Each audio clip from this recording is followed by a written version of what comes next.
Can I help you? Looking for John Dutton. Oh, yeah? Who's looking for John Dutton? The walls are closing in. Yellowstone has rapidly risen to the pinnacle of cable dramas with just a few episodes. The series was renewed for a fourth season by Paramount Network in February 2020, and we can see why executive producer and co-creator Taylor Sheridan's closely written drama plays out effortlessly against the backdrop of the American West. Let's talk about the Season 3 finale, shall we? Let's dive into the hilarious moments and bloopers from the Yellowstone cast. But before we get into it, do me a favor and smash the like, subscribe to the channel, and hit the bell button for notifications whenever a new video is published. There are so many plot twists. Our jaws dropped to the floor as we saw the explosive ending. If you're like us and can't get enough of the Duttons, you're in luck. We've compiled a list of the Yellowstone series' funniest and most memorable moments. First on our list, the opening scene in Season 1. Yellowstone's first scene makes it clear that this will not be a lighthearted glimpse at life in remote Montana. A savage John is listed among the survivors of a car accident in which the other driver died and a horse was left with a severe leg injury. John treats the animal before putting an end to its suffering by killing it in the back. Officers arrive quickly and Yellowstone is off to a great start. Following that, we meet Beth. In the first series of episodes, Beth's journey has taken several twists and turns. Her character's introduction provides a comprehensive overview of a relentless negotiator. She marches into a boardroom in Salt Lake City, Utah, and easily deconstructs a planned acquisition for her firm. She lays out just how she can wreck the opposing owner's life within days of him refusing her bid, and she successfully persuades him to accept. Can you recall the first season standoff? Daybreak, the first episode, concludes with a fast-paced shootout between the Duttons' ranch, hands, and reservation police and civilians. This feud, which revolves around cattle that trespass into the reservation, culminates in the unexpected death of a Dunn family member, with Casey murdering the attacker easily and viciously. The stump explosion. When Casey tries to do some yard work in Episode 2, Kill the Messenger, his little tractor rams into a stump and flips onto its side again. Since rigging it with explosive liquid, the cowboy is enraged and shoots his handgun, instantly destroying the stump. His son, Tate, is overjoyed, but his wife, Monica Dunn, is caught off guard because she was in the shower at the time. To finish it off, the family discovers a fossil underneath the stump's former site, bringing yet another dimension of intrigue to the Montana landscape. We couldn't forget about Beth's trough bath. Without the alert, Episode 2 has a suggestive scene based on Beth.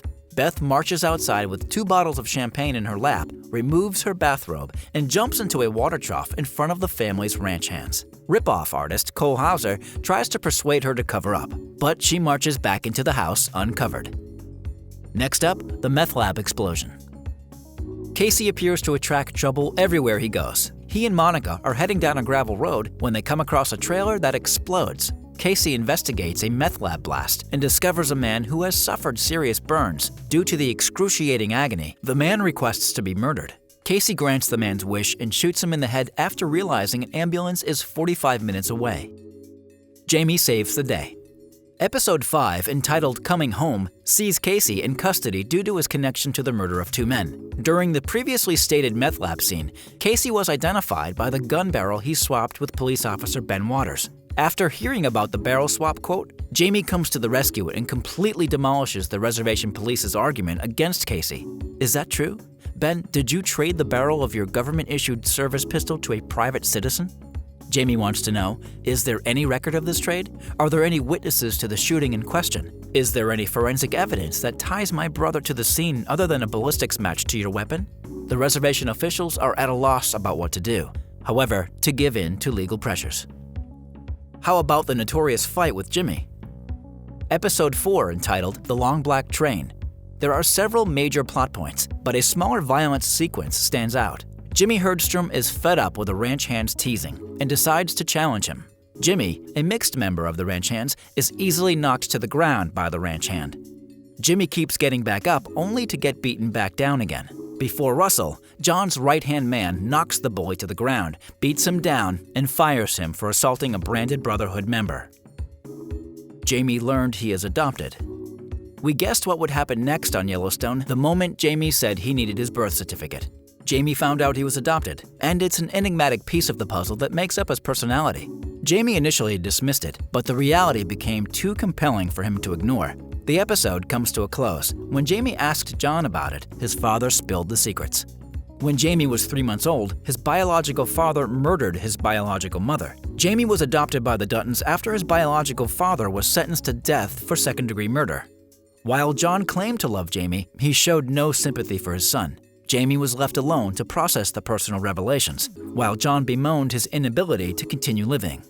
If John felt he had come a long way as a father after Yellowstone, his care of Jamie was a big step backward. We know he's still mad about what Jamie did to Beth, in our opinion. Regardless of what he said, we believe that had nothing to do with his response. John has really never loved Jamie. Beth asked him about the previous season, much to our surprise. John will never love Jamie as much as he loves her and Casey, and now we know why. Eat in, John's heart. Since Jamie isn't his blood, he doesn't love him. Beth and Rip got engaged. Beth eventually received her father's permission to marry Rip, and she took it upon herself to propose to him. This comes after just a few episodes after she ripped the idea of a marriage to tear in a recent Yellowstone show. We assume her father's discovery of the truth about Jamie's actions enabled her to take this decision. Even if Rip is already unaware of it as they approach marriage, it's a significant exclusion. Rip informed Beth that he was unable to visit the courtroom because all the evidence of his life had been lost. Beth, on the other hand, was undeterred. What she wanted was to express her emotional engagement in front of her family. Monica, for the matron of honor, is as excited as we are for Beth and Rip's wedding. There are two major issues that we're concerned with. The first is that if Beth keeps the truth about Jamie and why she's unable to have children from Rip, he will never end their relationship. Remember, Rip is completely oblivious to the case. For whatever cause, Beth became emotional during the unforgettable breakfast. In related news, our second worry is about the Rip time. We believe she is afraid to say anything to Rip and risk losing him. When Beth said that Rip needed to outlive her for her to never see life without him, we had a sinking sensation in our stomachs. What if Yellowstone fans don't have to be concerned about Jamie's death? Is it possible that it's Rip? Casey's bloody confrontation. It wouldn't be a Yellowstone episode unless Casey was pushed into yet another corner. Casey's investigation into the cattle robbery at the Dutton Ranch resulted in a bloodbath with the cow robbers. When Casey saw the potential daughter of one of the guys, he killed weeping over his corpse. His heart was torn out. Casey was distraught, and considering the circumstances, we'll still hold him responsible. In Season 3, Casey has had a child betrayed by their father's decisions for the second time. On that note, we're curious to what this means for him in the future on Yellowstone. Casey is a combat-trained soldier who knows everything there is to know about combat. He certainly never intended to be questioned so much when he returned home. Situations like this had taken a toll on Casey's marriage to Monica in the first season. Hopefully that's behind them now, and Monica is proud of him for doing what he needed to do. She's seen so before in Yellowstone. When John hinted at an ominous theft. John had to cope with more than just his children. He went to a local restaurant for some food and was welcomed by Wade shortly after. Fisticuffs erupted, with John immediately putting Wade down and insults flying in his direction. Wade, it turned out, is the one who took everything no cowboy should. Yellowstone finally poured some historical light on John's rivalry with Wade, the newbie from Season 3. Back in the day, John accepted a job and found himself on the trail of a suspicious robbery. John promised that he would reclaim what was rightfully his. So who is your favorite cast member from Yellowstone? Which hilarious moments stuck in your mind? Let me know your thoughts in the comment section down below. Before leaving, don't forget to like, subscribe, and hit the bell button for notifications on our future content. With that being said, see you in the next one.